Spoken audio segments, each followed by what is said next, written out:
Hello guys, welcome to my channel where stories filled with revenge, moral lessons and love are told. Go ahead and like, share with your friends and subscribe. When Marcus Sterling walked into our office as the new director, I thought maybe things would change for the better. I had been with this company for over 15 years, seen directors come and go, but something about Marcus immediately felt different. On his first day, he gathered the team in the conference room. His tie perfectly knotted, his smile sharp but not warm. "We're going to do things my way from now on," he said, glancing around the room. "Velocity is everything.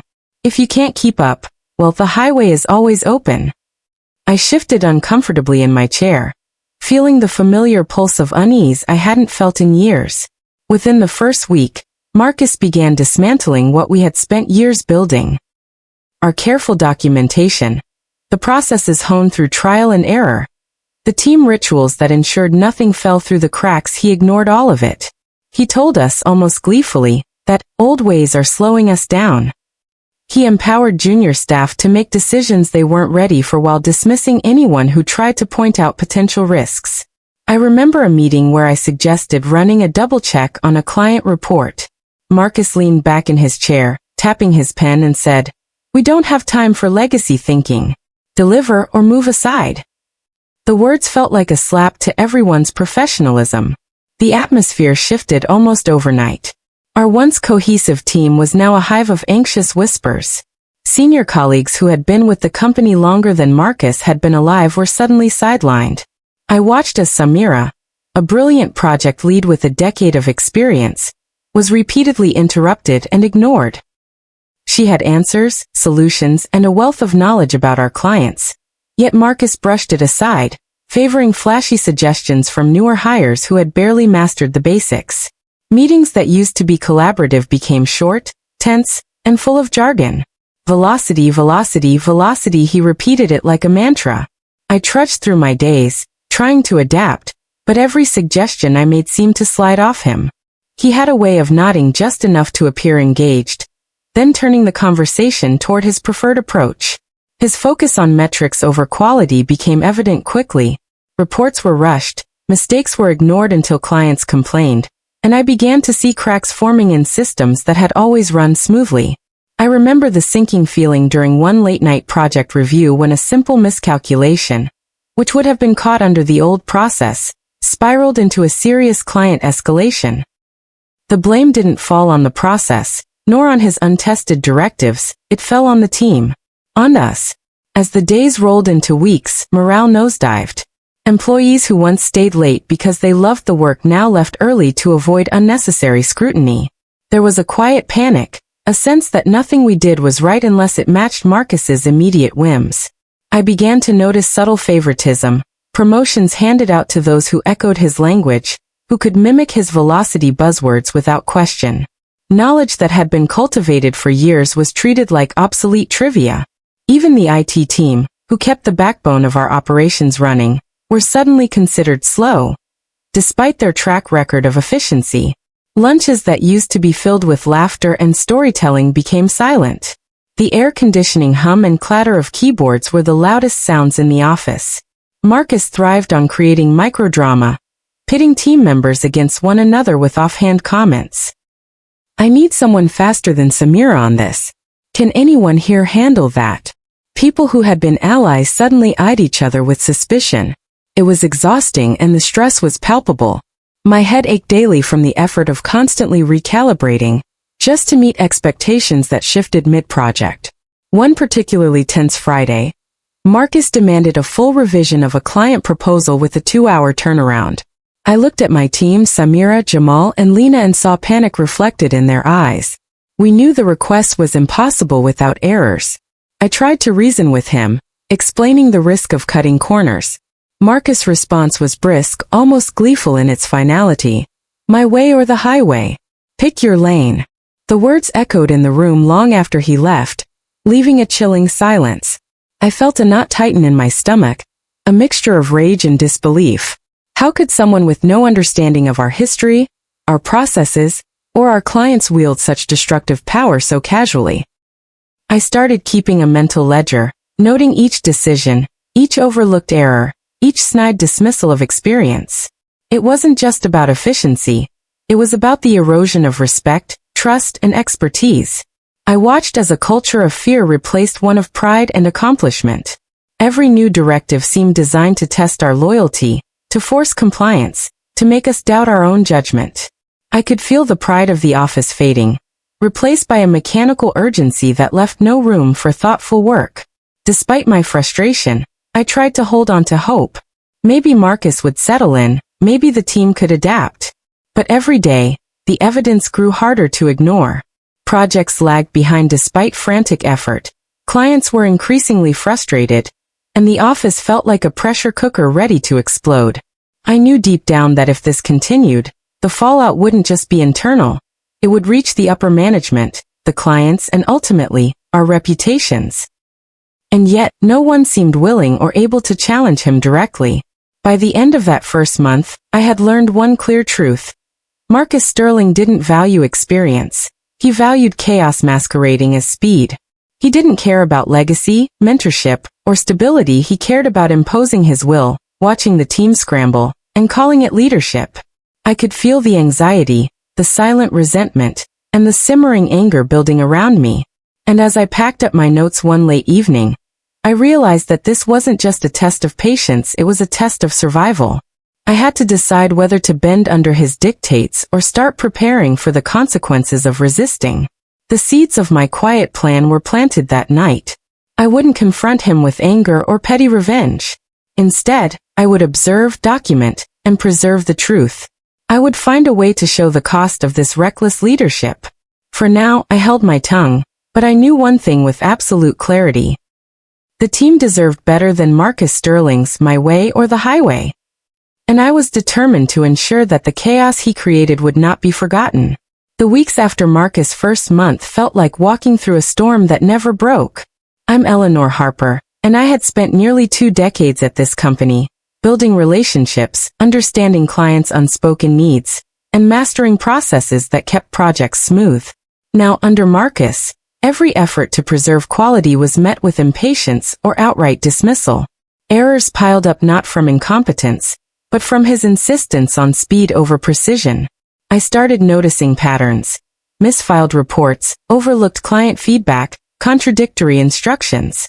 The team looked to me for guidance because despite his attempts to undermine experience, I still knew the work inside out. I began quietly documenting everything.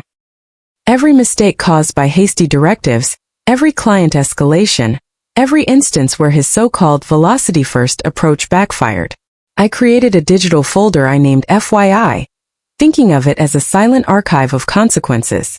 I didn't want to start a war, but I needed proof not for me, but for the company, for anyone who might later ask why things went off track. What started as casual notes quickly turned into a meticulous record, detailing project dates, emails, meeting notes, and screenshots of errors that could have been prevented. Each entry reminded me how much experience was being wasted under Marcus' leadership. Meanwhile, I began mentoring newer employees outside of official hours. I would invite them to the break room or linger at the office in the evenings, showing them nuances Marcus dismissed. "This client prefers details in the first paragraph," I'd whisper to Lena, a young analyst clearly overwhelmed. "Remember, speed isn't everything. Sometimes slowing down saves hours later." I noticed the relief on their faces when someone acknowledged their struggles and gave them practical guidance. Marcus called it clinging to legacy thinking. But I knew I was passing on essential knowledge, the kind that would preserve the team's competence, even if leadership ignored it. Turnover started quietly at first. Jessica, who had been a star employee for years, left without notice after a particularly humiliating public scolding from Marcus during a team review. "You're just stuck in old ways," he had said, snapping a report onto the table. She walked out mid-meeting, and the room went silent, stunned by the audacity. It was the first ripple in what would soon become a wave. I could feel morale fracturing, with each departure shaking the fragile cohesion left in the office. Those who stayed began working not to excel, but to avoid criticism. Fear had replaced pride, and everyone sensed that one wrong move could lead to the highway. I kept adding to my FYI folder, tracking the domino effect of decisions. Missed deadlines, client complaints, overtime hours logged due to rushed directives, and internal conflicts fueled by Marcus' favoritism. The patterns were unmistakable. He rewarded people who echoed his words, punished those who questioned, and treated real expertise like an annoyance. It became clear that the issue wasn't isolated mistakes, it was systemic. Every misstep was directly tied to the culture he was enforcing, a culture of fear disguised as progress. At night, after leaving the office, I would review the documentation and think about how this all would eventually unfold. I wasn't just recording failures. I was preserving evidence of what happens when leadership values ego over experience. I started sharing strategies with colleagues too timid to speak up. I taught them how to check reports independently, anticipate client questions, and maintain standards quietly. They were grateful, but I knew it wasn't a permanent solution. Eventually, something had to give. The pressure on the team continued to escalate. Marcus would demand immediate responses to trivial tasks, escalate minor errors as crises, and berate employees publicly, all while proclaiming that any slow mover was holding back the company. I watched talented people become shadows of themselves, constantly second-guessing, afraid to make even simple decisions. Meetings became exercises in self-preservation rather than collaboration. Even our most reliable systems began showing cracks. Automated workflows failed because adjustments Marcus insisted on were untested and haphazard. I noticed that HR was strangely passive, almost complicit. Complaints filed by employees were noted but never acted upon. There seemed to be a tacit agreement to let Marcus run roughshod as long as productivity numbers looked superficially good. I realized that if real change were to happen, it wouldn't come from within leadership. The documentation I was building wasn't just for my peace of mind. It was an insurance policy for the team and a record for the company when the consequences became undeniable. Mentoring became a quiet rebellion. I encouraged small victories, like correcting errors before clients noticed or preserving workflows Marcus had tried to scrap. Slowly, a small network formed. People who quietly supported each other, trading tips, checking each other's work. We became guardians of the company's standards, even while Marcus tried to paint us as obstacles to progress. It was exhausting but necessary. Each shared tip, each saved client relationship, felt like a silent victory against a leadership style that seemed bent on destruction. As the weeks turned into months, the folder grew heavy with evidence. I began thinking about the broader picture, how the team's erosion was affecting client trust, project timelines, and financial outcomes. Each night, I imagined showing the board the trail of preventable failures, demonstrating that the collapse wasn't due to incompetence but to deliberate disregard for expertise. It was a quiet form of justice, the kind that didn't require confrontation, but relied on the undeniable weight of facts. I also noticed something curious. The more I helped others, the more they began to recognize the flaws in Marcus' approach. Small whispers of concern spread. Have you seen this client complaint? Or, I don't understand why he dismissed the entire workflow we've used for years. These murmurs built momentum, though no one dared speak up publicly yet. I realized that while Marcus could control immediate actions, he couldn't control awareness. Knowledge and experience, once shared, had a life of their own. By the end of this period, I understood something crucial. Documentation and mentorship were not just defensive tools, they were seeds of inevitable accountability. The chaos Marcus instigated, combined with my careful preservation of truth and support of colleagues, was setting the stage for consequences he could not anticipate. Every frustrated employee, every mistake recorded, every client complaint carefully noted, was quietly assembling a chain reaction that would eventually lead to his undoing. I felt a mixture of relief and anticipation, knowing that the endgame was closer than anyone realized, even Marcus himself. The day I finally made the decision to leave, I felt a mix of relief and anticipation. After months of silently documenting the fallout under Marcus Sterling's leadership, mentoring colleagues, and watching morale crumble, I realized that staying any longer wouldn't just be futile, it would make me complicit. He had crossed the line with a new project deadline, insisting that an impossible report be delivered in 12 hours. I approached him calmly, explaining the risks, the errors that could arise, the very real possibility of client dissatisfaction. His response was icy, dismissive, and final. My way or the highway. I felt a strange sense of clarity as I packed my belongings. It wasn't just about me, it was about the statement I was making. By walking away, I wasn't just leaving a toxic environment, I was igniting a reckoning. The ripple effects began almost immediately. Word spread quietly among the team.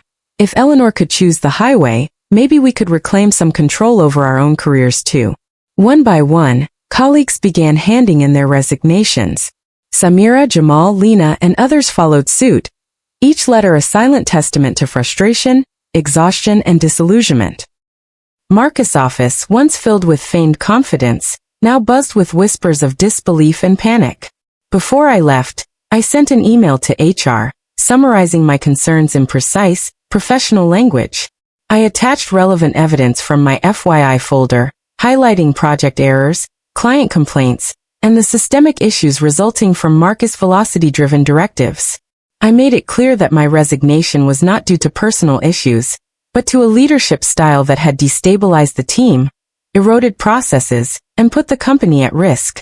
To my surprise, HR responded quickly, requesting a meeting to understand the broader situation.